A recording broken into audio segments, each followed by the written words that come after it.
నమస్తే, welcome to our channel. నేను మీ సిరి.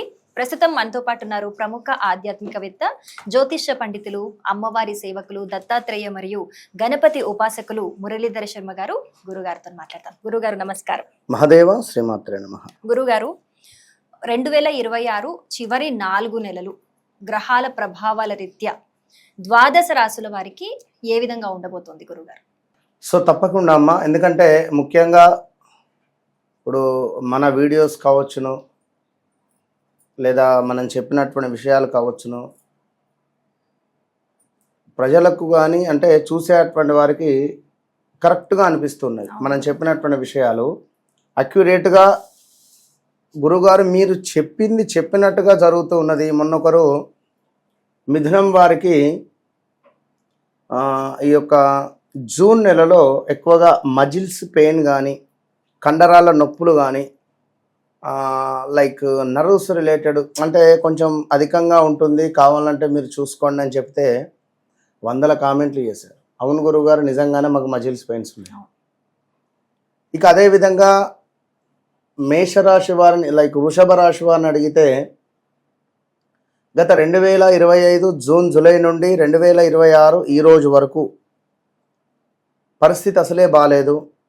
ప్రదేశాల్లో మార్పులు కానీ, స్థాన చలనాలు కానీ, బ్రేకప్స్ కానీ, హెల్త్ రిలేటెడ్ కానీ, కాల్లో చేతిలో విరగడం కానీ, దెబ్బలు తాకడం కానీ, గాయాలు ఏర్పడడాలు, హౌస్ రిలేటెడ్ కానీ, జాబ్ రిలేటెడ్ కానీ, ట్రాన్స్ఫర్స్ ఏర్పడడాలు, పెద్ద ఎత్తున మనీ లాస్ అయిపోవడాలు, ఇలా ఎన్నెన్నో కూడా జరిగిపోయాయని చెప్తే కరెక్ట్గా మీరు చెప్పినవి నిజంగా మా జీవితంలో జరిగినవి అని చెప్పి ఇలా ఎన్నెన్నో కూడా వారి జీవితాల్లో జరిగినాయి మనం చెప్పడం జరిగింది. వారందరూ కూడా సంతోషపడడం జరిగింది. అయితే ఒక మాట ఇక్కడ, ఏ విధంగానైతే మనం ఉదయం నిద్ర లేవాలి, ఏ విధంగానైతే బ్రేక్ఫాస్ట్ చేయాలి, కాఫీ తాగాలి, టీ తాగాలి, ఏ విధంగానైతే లంచ్ చేయాలి, డిన్నర్ చేయాలి, జాబ్ రిలేటెడ్ వర్క్ చేయాలి, ఇవన్నీ మనం మన టైమింగ్ ప్రకారంగా చేస్తున్నామా లేదా?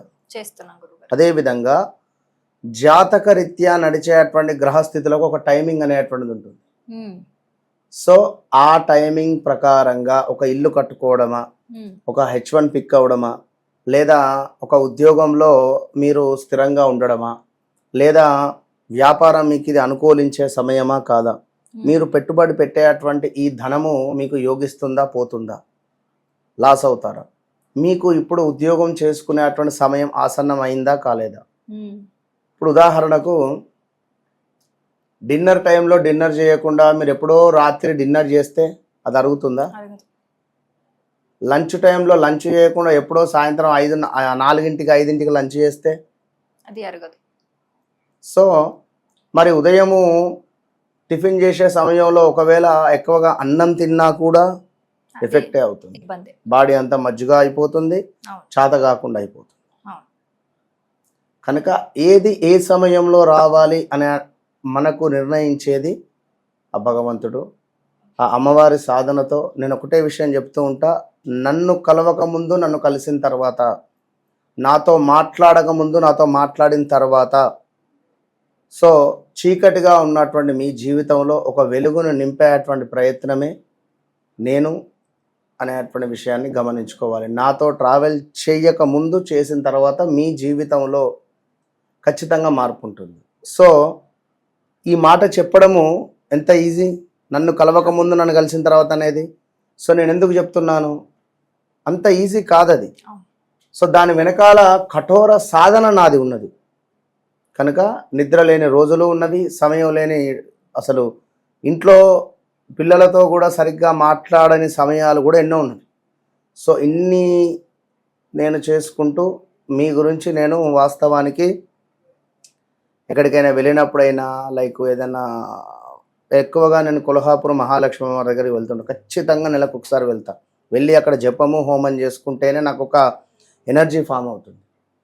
సో ఎప్పుడైనా ఒకటే కోరుకుంటా, ఖచ్చితంగా వాళ్ళకు ఉండేటువంటి నేను రోజు రీచ్ అయ్యేటువంటి వారికంటే ఇంకొక 10-20 మందికి ఎక్కువ రీచ్ కావాలని కోరుకుంటా. ఎందుకంటే సూసైడ్ అటెంప్ట్ చేసే వాళ్ళు ఉన్నారు.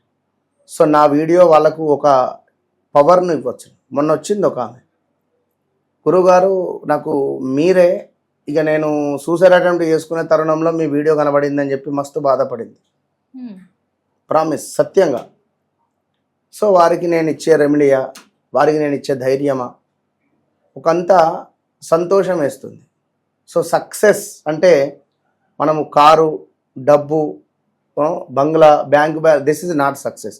నా వల్ల ఎదుటి వ్యక్తి సంతోషపడుతున్నాడు అంటే ఇది నేను సక్సెస్ అయ్యాను అన్న అర్థం. సో అది విషయం.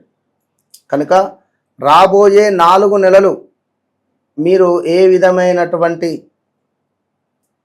విషయాలలో జాగ్రత్తగా ఉండాలి, ఏ విధంగా జాగ్రత్తగా ఉండకూడదు అనేటువంటి విషయాలను మనం తెలుసుకునే ప్రయత్నం చేద్దాం. రైట్ గురుగారు, నిజంగా మీరు చెప్పినట్టు చాలా మంది కమెంట్ల రూపంలో మాకు తెలియజేస్తూ ఉంటారు. మీరు ఎప్పుడు ఏది చెప్పినా కూడా చాలా అక్యురేట్ గా చెప్పారు, అలా ఎలా చెప్తున్నారు గురువు గారు, మిమ్మల్ని తప్పకుండా కలవాలి అని చాలా మంది ఇటు ఆఫీస్ నంబర్ల నుంచి కూడా కాంటాక్ట్ అయిన సిచ్యువేషన్స్ చాలా చూసాము. అంత అక్యురేట్ గా చాలా మంది లాభపడుతున్నారు మీ వల్ల, మీరు చెప్పినట్టు. ఇప్పుడు వృశ్చిక రాశి వారికి మీరు మామూలుగా పరిహారాలు చెప్పినా, జాతకం గురించి చెప్పినా కూడా సమస్యల్లో ఉన్న వారికి మోటివేట్ చేస్తారు కూడా గురువుగారు అని చెప్పేసి చాలా మంది కమెంట్లు కూడా పెడుతుంటారు, మనం చదువుతూ ఉంటాం. అవి అంటే మీరు మాటలు కూడా వాళ్ళకు ఒక సమాధానం ఇస్తున్నాయి అనిపిస్తూ ఉంటుంది.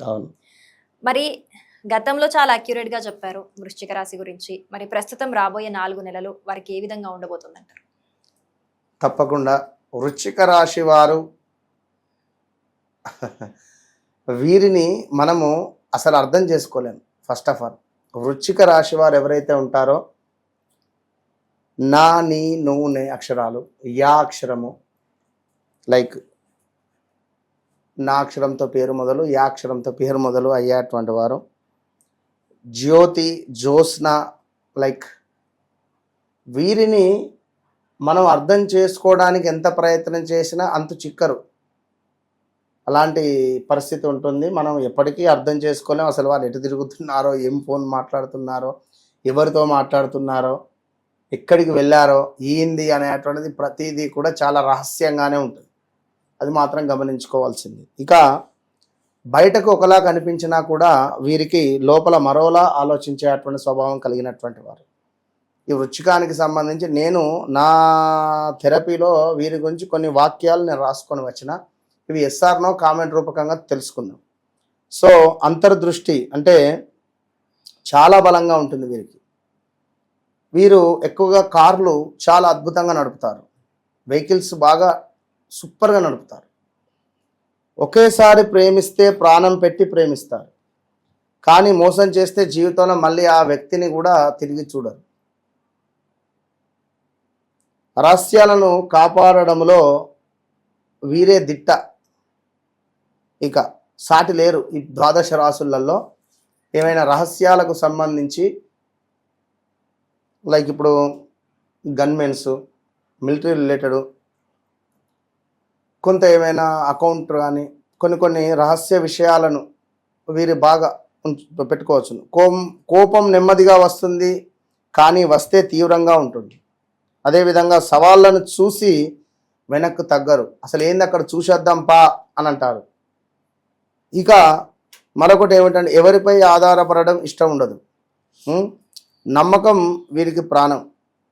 ఇంకా మరొకటి ఏమిటంటే కొంత తమ బాధను ఎవరితోనూ పంచుకోరు, వారి బాధను కూడా ఎవరితోనూ పంచుకోరు అనేటువంటి విషయాలు ఇవి నేను చెప్పదలుచుకున్నాను. ఇక 2021 ఆగస్టు నుండి సుమారుగా 2022, 23 ఈ పీరియడ్ మొత్తము కూడా అత్యంత కఠినంగా, దుఃఖంగా జీవితం అనేటువంటిది నడిచింది. మరి 2024లో ఏమిటి అంటే ఒక 6 నెలలు, ఓన్లీ 6 months కొంత పర్వాలేదు అని అనుకునేటువంటి పరిస్థితి ఉంది ఈ వృశ్చిక రాశి వారు. మళ్ళీ 2025 24 ఆగస్టు నుండి కానీ 2025 జనవరి నుండి కానీ ఆటుపోట్లు, నమ్మక ద్రోహాలు, ప్రదేశ మార్పులు, హెల్త్ రిలేటెడ్ ఇష్యూస్ రావడాలు, తండ్రినో తల్లినో కోల్పోవడాలు, వీరు కూడా ఆల్మోస్ట్ 2022 ముందు వీరి భవిష్యత్తు వేరు, 2022 తర్వాత వేరు. స్టాక్ మార్కెట్లో డబ్బులు పెట్టి పోగొట్టుకోవడాలు, 2025లో 26లో కూడా మొన్న రీసెంట్గా 2-3 నెలల్లో కూడా 26 మార్చ్ ఏప్రిల్ మే జూన్లో కూడా డబ్బులు పోగొట్టుకున్న వారు చాలామంది ఉన్నారు. ఐ థింక్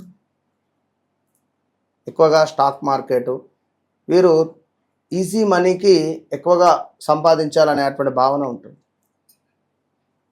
సో ఎవరైతే వృశ్చికము అని అంటున్నామో ఈ యొక్క వృశ్చిక రాశి వారికి భూ సంబంధిత ఇబ్బందులు, భూములకు సంబంధించి అమ్మకాలు, కొనుగోలు వంటి వ్యవహారాలు ఏవైతే ఉన్నాయో ఇవి 2026 సెప్టెంబరు, అక్టోబర్, నవంబర్, డిసెంబర్లో ముందుకు వెళ్ళే పరిస్థితి ఉంది.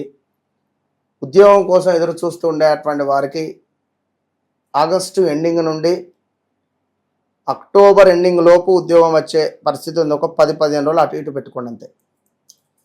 ఆర్థికంగా ఈ యొక్క జూన్ జూలై నుండి కొంత మార్పు అనేటువంటిది ఉంది అని నేను అనుకుంటున్నా. ఎట్లా ఉందో వారు కామెంట్ రూపకంగా చెప్పొచ్చు. ఇక యాక్సిడెంట్స్ కానీ గతంలో చాలా జరిగినవి. సో ఏదేమైనప్పటికీ ఇప్పుడు రాబోయే ఈ 4 నెలలు ఈ యొక్క వృశ్చికం వారికి మళ్ళీ ఇల్లు చేంజ్ చేయాలి అని కానీ, ప్రదేశం మారాలి, ఇక్కడ ఉండొద్దు, నాకు కొత్త వ్యక్తులు కావాలి, కొత్త ప్రదేశానికి వెళ్ళాలి, కొత్తగా ఉండాలి, కొత్తగా నేను జీవించాలి అనేటువంటి ఆలోచనలు. అదేవిధంగా కొంత వృశ్చిక రాశి భర్తది అయితే భార్యకు అనారోగ్య సమస్యలు కానీ, వృశ్చిక రాశి భార్యది అయితే భర్తకు అనారోగ్య సమస్యలు రావడం కానీ ఇలాంటివి ఉండేటువంటి ఛాన్సెస్ ఉన్నది. ఇక అప్పులు పుట్టే ఛాన్స్ ఉంది. లోన్స్ అప్పులు పుట్టడము, లోన్స్ మొన్నటి వరకు ఆ అప్పులు కూడా పుట్టలేదు వీరికి. ఇప్పుడు ఆ అప్పులు పుట్టే పరిస్థితి ఉంది కనుక ఎక్కువగా అప్పులు చేయకండి, లోన్స్ పెట్టకండి. సాధ్యమైనంత డబ్బులు ఇన్వెస్ట్మెంట్ చేసి ఇల్లు కొనుక్కోండి. కారు కొనాలనుకున్నా కూడా ఎక్కువగా డబ్బులు సంపాదించుకున్న తర్వాతనే కారు కొనుక్కునే ప్రయత్నం చేయండి. ఏదో 1,00,000 ఇన్వెస్ట్మెంట్ చేసి 1,00,000 డౌన్ పేమెంట్ కట్టి 20 లక్షల కారు కొని దానికి మీ జీవితాంతా కట్టుకుంటూ ఉండడమే. ఇల్లు కూడా అంతే. అసలు ఈ ఈఎంఐ అంటేనే చెత్త. ఈఎంఐ రిలేటెడ్ ఎవ్వరు ఉండొద్దని నేను కోరుకుంటా. ఈఎంఐలకు ఎందుకు వెళ్తున్నారు? ఉన్నది నడవనివ్వండి. 70-80 లక్షల ఇల్లు చూస్తున్నారు, 5 లక్షలు డౌన్ పేమెంట్ చేస్తున్నారు. 20 ఏళ్ళు కడతాబట, 40 ఏళ్ళు ఉన్నది ఆయన వయసు. నువ్వు మధ్యలో ఒడిస్తే నీ పరిస్థితి ఏంది? నీ జీవితం అంతా దానికి గట్టుడే కదా. ఇక నువ్వు ఎప్పుడు ఎంజాయ్ చేయాలి, నువ్వు ఎప్పుడు తిరగాలి, నీ డబ్బును నువ్వు ఎప్పుడు దాన్ని ఆస్వాదిస్తావు. ఒక కారు కొని వాడు తాడిపత్రి వేసి కప్పి పెడుతుంటాడు. నువ్వు ఎందుకు కారు కొన్నది? నువ్వు నువ్వు తిరగడానికే కదా. నీ డబ్బును నువ్వు ఎంజాయ్ చేయకుండా ఎవరి కోసం? అవునా కాదు? సో ఎప్పుడు ఎవరు మరణించేది తెలియదు కనుక మీకుండే కోరికలను మీరు తీర్చేసుకోండి. ధర్మబద్ధమైనటువంటి కోరికలు. కమ్మగా భోజనం చేసుకున్నాము, మనమే హ్యాపీగా తినాలి. విన్నరా? ఎక్కడో అంటే లైక్ ఇప్పుడు ఒక పని మీద ఇప్పుడు నేనున్నా, లాస్ట్ మంత్ సుమారుగా 500 ఫోన్లు మాట్లాడని చెప్పాను మీకు రాగానే చూపించినా కూడా. ఎన్ని ఫోన్లు? 90 ఫోన్లు, 98 ఫోన్లు, 100 ఫోన్లు మాట్లాడినా. అవునా కాదు? సో నాకు మధ్యలో బోర్ కొట్టేసింది. అసలు చిరాకు, నా జీవితం ఇంతేనా అనిపించింది. ఫోన్లు ఆపేసి పోయి చక్కగా పన్నీరు బటర్ మసాలా ఉన్న విషయం చెప్తున్నాను. మనదేమిటి ములక్కాడ పచ్చడి. అరే నాకు ఇప్పుడు నా మైండ్ నేను డైవర్ట్ చేసుకోవాలి. ఇప్పుడు ఇదే కాల్స్ మాట్లాడుతుంటే నేనే డిప్రెషన్లో పోతున్నా, పిచ్చిలేస్తా, నాకు అర్థం కాలేదు. ఒక గంట సేపు వేరే పని చేసేసరికి నా మైండ్ ఫ్రెష్ అయింది, మళ్ళీ మాట్లాడు. సో అట్లా ఎవరైనా ఇబ్బందిగా ఉండేవారు, కొంచెం వర్క్ ప్రెషర్ ఉండేవారు కొంచెం మార్చుకోండి, బాగుంటుంది. సో రాబోయే రోజులలో ఈ విధంగా ఉండబోతున్నది వృశ్చికం వారికి. So be careful. వృశ్చికం వారు ఆంజనేయ స్వామి ఆరాధన ఎక్కువగా చేసుకోండి. మరలా చెప్తున్నాను, నాతో మాట్లాడక ముందు మాట్లాడిన తర్వాత ఖచ్చితంగా మీ జీవితంలో ఇంత మార్పన్న ఉంటుంది. అది నేను ఛాలెంజ్ చేసి చెప్తున్నా అంతే. తప్పకుండా గురుగారు, చాలా బాగా వివరించారు. ధన్యవాదాలు గురుగారు. మహాదేవ.